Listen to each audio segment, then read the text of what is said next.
সনাতন হিন্দু দর্শনে মৃত্যু কোনো সমাপ্তি নয়, বরং এক গভীর রূপান্তরের সূচনা। যে দেহকে আমরা আমি বলে মনে করি, মৃত্যুর মুহূর্তে সেই দেহটাই পড়ে থাকে। কিন্তু যিনি সত্যিকারের অর্থে আমি, সেই আত্মা যাত্রা শুরু করে এক অদৃশ্য পথে। গরুড় পুরাণে এই যাত্রার যে বিশদ বর্ণনা পাওয়া যায়, তা কেবল ভয় দেখানোর জন্য নয়, বরং জীবনের প্রতিটি কর্মের গুরুত্ব বোঝানোর জন্য।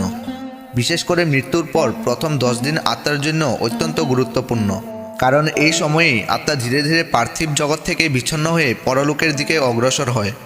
গরুড় পুরাণ অনুযায়ী মৃত্যুর মুহূর্তে যখন প্রাণবায়ু দেহ ত্যাগ করে, তখন আত্মা সূক্ষ্ম শরীর ধারণ করে। এই সূক্ষ্ম শরীর চোখে দেখা যায় না, কিন্তু এর মধ্যে থাকে মন, বুদ্ধি, অহংকার এবং জীবনের সমস্ত কর্মফলের স্মৃতি। আত্মা তখনও নিজেকে জীবিত মনে করে। সে দেখে তার চারপাশে পরিবার পরিজনের কান্না, শ্মশান যাত্রার প্রস্তুতি, শেষকৃত্যের আয়োজন, কিন্তু সে কথা বলতে পারে না, স্পর্শ করতে পারে না। এই অবস্থাকে গরুড় পুরাণে বলা হয়েছে অত্যন্ত যন্ত্রণাদায়ক, কারণ আত্মা তখনও মায়ার বন্ধন ছাড়তে পারে না। মৃত্যুর পর প্রথম দিন আত্মা সবচেয়ে বেশি বিভ্রান্ত থাকে। সে বুঝতে পারে না কেন তার কথা কেউ শুনছে না, কেন সে নিজের শরীরে প্রবেশ করতে পারছে না। এই সময় আত্মা তার জীবনে সবচেয়ে প্রিয় মানুষগুলোর চারপাশে ঘোরাফেরা করে। গরুড় পুরাণে বলা হয়েছে এই প্রথম দিন আত্মার জন্য পরিবারের প্রার্থনা, নাম সংকীর্তন ও শাস্ত্রপাঠ অত্যন্ত গুরুত্বপূর্ণ, কারণ এগুলো আত্মাকে ধীরে ধীরে সত্য উপলব্ধি করতে সাহায্য করে। সে আর দেহ নয়, সে আত্মা। দ্বিতীয় ও তৃতীয় দিনে আত্মা নিজের জীবনের স্মৃতিতে ডুবে যায়। ছোটবেলা থেকে শুরু করে যৌবন, সংসার, লোভ, ভালোবাসা, রাগ, হিংসা সব কিছু যেন চোখের সামনে ভেসে ওঠে। গরুড় পুরাণে বলা হয়েছে এই সময় আত্মা নিজেই নিজের বিচার করতে শুরু করে। কোন কাজ ঠিক ছিল, কোনটা ভুল, এই উপলব্ধি তখন খুব তীব্র হয়। যারা জীবনে অন্যায় করেছে তাদের মনে অনুশোচনা জন্মায়, আর যারা ধর্ম ও সত্যের পথে চলেছে তাদের আত্মা তুলনামূলক শান্ত থাকে। এই 10 দিনের প্রতিটি দিন শ্রাদ্ধ ও পিণ্ডদানের বিশেষ তাৎপর্য রয়েছে। গরুড় পুরাণে প্রতীকীভাবে বলা হয়েছে প্রতিদিনের পিণ্ডদান আত্মার সূক্ষ্ম শরীরের একটি অংশ গঠন করে। প্রথম দিনে আত্মা পায় মস্তকের শক্তি, দ্বিতীয় দিনে চোখ ও শ্রবণের ক্ষমতা, তৃতীয় দিনে গলার ও হৃদয়ের অনুভূতি। এইভাবে ধীরে ধীরে 10ম দিনে আত্মা একটি পূর্ণ সূক্ষ্ম শরীর লাভ করে।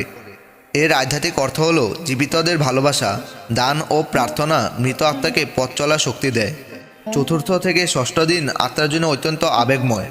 এই সময় আত্মা ধীরে ধীরে সংসারের বন্ধন ছাড়তে শুরু করে। সে উপলব্ধি করে যে সম্পদ, সম্পর্ক, সম্মান নিয়ে সে সারা জীবন ব্যস্ত ছিল, সেগুলোর কোনোটাই তার সঙ্গে যাচ্ছে না। গরুড় পুরাণে স্পষ্টভাবে বলা হয়েছে এই উপলব্ধি মানুষের সবচেয়ে বড় শিক্ষা, কারণ মৃত্যুর পরে কেবল কর্মফলে আত্মা সঙ্গী হয়। 7ম ও 8ম দিনে আত্মা যমলোকের যাত্রার প্রস্তুতি অনুভব করতে শুরু করে। যদিও যমদূতেরা এই 10 দিনে আত্মাকে কঠোর শাস্তি দেয় না, তবু আত্মা এক অজানা ভয়ের মধ্যে থাকে। এই ভয় আসলে বাহ্যিক নয়, এটি নিজের কর্মের মুখোমুখি হওয়ার ভয়। গরুড় পুরাণে বলা হয়েছে যারা জীবনে পাপ করেছে তাদের আত্মা এই সময় গভীর অস্থিরতায় ভোগে, আর যারা জীবনে ভগবানের স্মরণ, দান, সত্য ও দয়ার পথে চলেছে তাদের আত্মা এক অদ্ভুত শান্তি অনুভব করে। 9ম ও 10ম দিনে আত্মা ধীরে ধীরে পার্থিব জগৎ থেকে সম্পূর্ণ বিচ্ছিন্ন হয়ে যায়। এই সময় আত্মা আর বাড়ির পরিজনের চারপাশে ঘোরাফেরা করে না।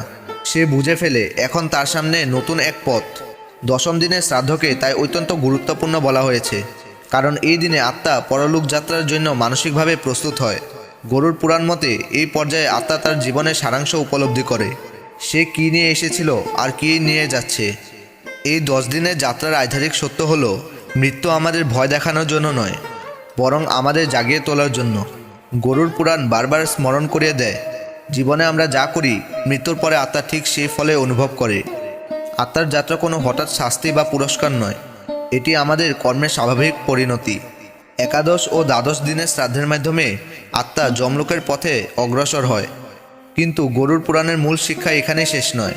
এই পুরাণ আসলে জীবিত মানুষকে বার্তা দেয় যতদিন দেহ আছে ততদিনই ধর্ম, সত্য, মানবতা ও ভগবানের স্মরণ করো, কারণ দেহ নশ্বর, সম্পর্ক ক্ষণস্থায়ী, কিন্তু আত্মা চিরন্তন।